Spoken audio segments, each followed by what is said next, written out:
ये आकाशवाणी है। अब आप चंद्रिका जोशी से समाचार सुनिए। स्वास्थ्य मंत्री डॉक्टर हर्षवर्धन ने कहा है कि देश में कोविड-19 से 300 जिले प्रभावित नहीं हैं। जैव प्रौद्योगिकी विभाग के तहत स्वायत्त संस्थानों और सार्वजनिक क्षेत्र के प्रतिष्ठानों के प्रमुखों से वीडियो कॉन्फ्रेंस के माध्यम से उन्होंने कहा कि 3 जिलों में कम मामले हैं और 129 जिले हॉटस्पॉट हैं। सरकार इन जिलों में वायरस का फैलाव रोकने पर ध्यान दे रही है।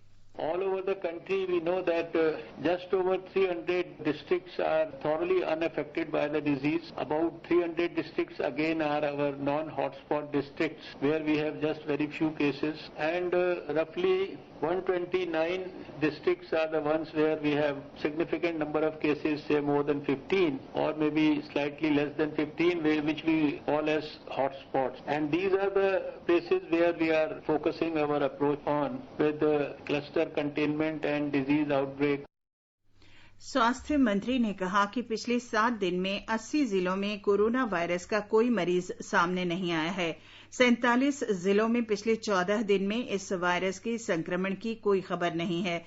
उन्होंने कहा कि पिछले 14 दिन से संक्रमण के दोगुना होने की अवधि लगभग 8.5 दिन थी, जबकि पिछले 7 दिन से ये अवधि बढ़कर लगभग 10 दिन हो गई है। डॉक्टर हर्षवर्धन ने कहा कि कोविड-19 लड़ाई में कोरोना योद्धाओं के लिए वैज्ञानिकों का बड़ा योगदान है। उन्होंने कहा कि वैज्ञानिकों ने देश में ही एंटीबॉडी टेस्ट किट और RT-PCR टेस्ट किट विकसित करने की दिशा में महत्वपूर्ण प्रगति की है। स्वास्थ्य मंत्री ने कहा कि ICMR ने बहुत अच्छा काम किया है और जांच क्षमता बढ़ाई है। स्वास्थ्य मंत्री ने आज दिल्ली में लॉकडाउन की स्थिति पर दिल्ली के उपराज्यपाल अनिल बैजल, स्वास्थ्य मंत्री सत्येंद्र जैन, नगर निगम आयुक्तों, जिलाधिकारियों और दिल्ली के सभी जिलों के पुलिस उपायुक्तों, केंद्र, राज्य तथा जिला सतर्कता अधिकारियों और सरकारी अस्पतालों के प्रमुखों के साथ भी समीक्षा बैठक की। दिल्ली के उपराज्यपाल अनिल बैजल ने कहा कि सरकार को व्यापक जांच, तेजी से परिणाम हासिल करने, रोगियों के संपर्क में आए लोगों का पता लगाने और आइसोलेशन के साथ अत्यधिक संक्रमण के क्षेत्रों में कड़े नियंत्रण पर बल देना होगा। उन्होंने सभी संबंधित पक्षों से कहा कि नोवेल कोरोना वायरस के संक्रमण की कड़ी तोड़ने के लिए एकजुट होकर काम करें। श्री बैजल ने कोविड-19 अस्पतालों और अन्य अस्पतालों में स्वास्थ्य कर्मियों की सुरक्षा सुनिश्चित करने के लिए मानक संचालक प्रक्रिया का सख्ती से पालन करने पर भी जोर दिया। देश में कोविड-19 के अब तक 6,868 रोगी ठीक हुए हैं।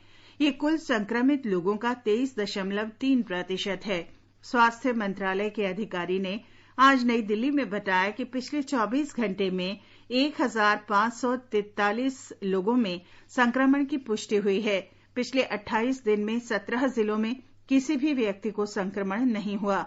अधिकारी ने बताया कि कोविड-19 के उपचार के लिए प्लाज्मा थेरेपी सहित कोई भी चिकित्सा पद्धति स्वीकृत नहीं है।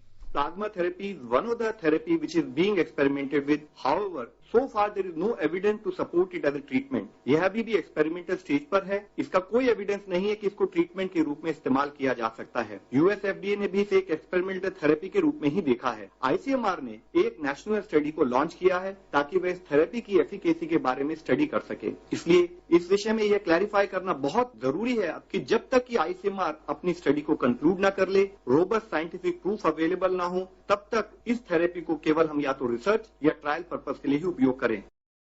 गृह मंत्रालय के अधिकारी ने बताया कि अहमदाबाद में केंद्रीय दल ने पता लगाया है कि रोगियों को समर्पित कोविड-19 अस्पतालों में भेजने के लिए प्रशासन के पास पर्याप्त सुविधा है। अहमदाबाद में रोगियों के रिश्तेदारों के साथ विचार विमर्श के बाद केंद्रीय दल ने कहा कि अस्पतालों में संतोषजनक सुविधाएं हैं।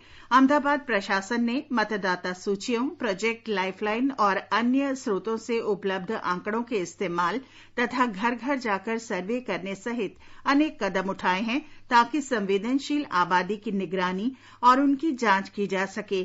केंद्रीय दल ने राज्य सरकार को सरदार पटेल अस्पताल में बहुउद्देशीय अनुसंधान यूनिट स्थापित करने का सुझाव दिया है। IMCT ने सुझाव दिया है कि राज्य सरकार केंद्रीय सरकार की सहायता लेकर सरदार वल्लभ भाई पटेल अस्पताल में एक मल्टी डिसिप्लिनरी रिसर्च यूनिट की स्थापना करे, जहां उपकरणों की कोविड टेस्टिंग के लिए फैसिलिटीज डेवलप की जा सकती हैं। IMCT ने पाया कि लॉकडाउन का सख्ती से अनुपालन हो रहा है। पुलिस ने काफी इनोवेटिव सॉल्यूशंस यूज किए हैं, जिससे कि सोशल डिस्टेंसिंग का उल्लंघन ना हो। केंद्रीय दल को ये जानकारी भी मिली कि साणंद औद्योगिक क्षेत्र में दवाइयां बनाने के उद्योगों में काम चल रहा है।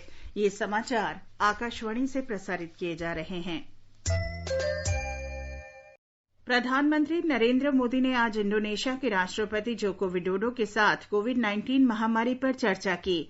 श्री मोदी ने ट्विटर पर कहा कि समुद्री क्षेत्र में निकट पड़ोसी और व्यापक रणनीतिक साझेदार के रूप में भारत और इंडोनेशिया के बीच निकट सहयोग इस संकट से उत्पन्न स्वास्थ्य और आर्थिक चुनौतियों से निपटने के लिए महत्वपूर्ण होगा। इंडोनेशिया के राष्ट्रपति ने भारत से भेजी गई दवाओं और अन्य चिकित्सा उपकरणों की आपूर्ति के लिए श्री मोदी की सराहना की। एशियाई विकास बैंक ने कोविड-19 महामारी से लड़ाई में मदद के लिए भारत को $1.5 अरब के ऋण की मंजूरी दी है। नोवेल कोरोना वायरस के संक्रमण को फैलने से रोकने और कोविड-19 महामारी की रोकथाम के साथ गरीबों और आर्थिक रूप से कमजोर वर्गों की सामाजिक सुरक्षा जैसी तात्कालिक जरूरतों के मद्देनजर इस ऋण की स्वीकृति दी गई है। सरकार ने सभी राज्यों और केंद्र शासित प्रदेशों से तत्काल कार्रवाई की अपील की है, ताकि विभिन्न राज्यों की सीमाओं पर आवश्यक वस्तुओं के साथ फंसे ट्रकों और अन्य मालवाहक वाहनों के आवागमन को सुगम बनाया जा सके। सड़क परिवहन और राजमार्ग मंत्री नितिन गडकरी ने आज वीडियो कॉन्फ्रेंस के जरिए राज्यों और केंद्र शासित प्रदेशों के परिवहन मंत्रियों के साथ बैठक में ये बात कही। श्री गडकरी ने राज्यों और केंद्र शासित प्रदेशों के मंत्रियों से ऐसे मामलों पर हस्तक्षेप करने और स्थानीय तथा जिला प्रशासन के जरिए समाधान तलाशने की अपील की। श्री गडकरी ने कहा कि मंत्रालय परिवहन संबंधी समस्याएं हल करने के लिए हेल्पलाइन शुरू करेगा। लॉकडाउन के बीच पूरे देश में गेहूं की कटाई का काम तेजी से जारी है। किसान और खेतीहर मजदूर फसल की कटाई और छटाई से संबंधित मानक संचालन प्रक्रिया का पालन कर रहे हैं।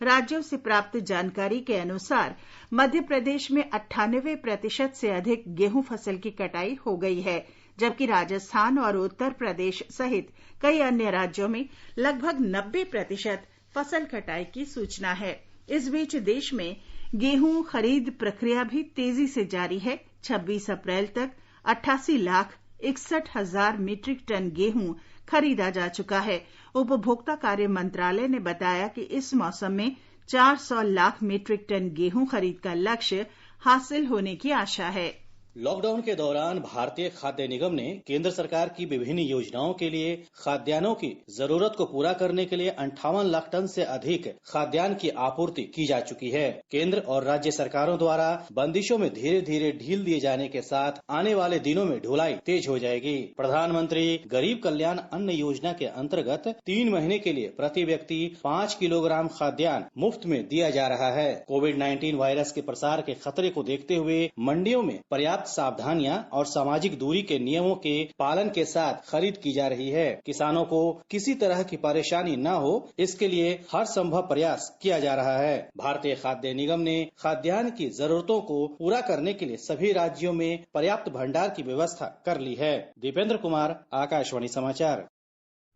सरकार ने आज कहा कि लॉकडाउन के दौरान उर्वरकों की रिकॉर्ड बिक्री हुई है। 1 से 22 अप्रैल की अवधि के दौरान किसानों को 10 लाख टन से अधिक उर्वरकों की बिक्री की गई।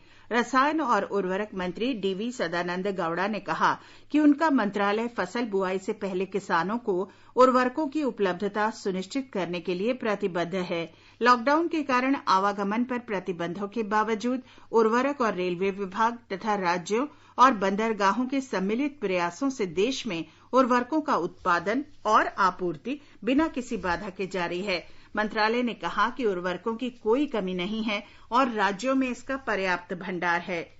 कर्मचारी भविष्य निधि संगठन ने करीब 13 लाख दावों का निपटान किया है, जिसमें प्रधानमंत्री गरीब कल्याण योजना के पैकेज के तहत 7 लाख से अधिक कोविड-19 के दावे शामिल हैं।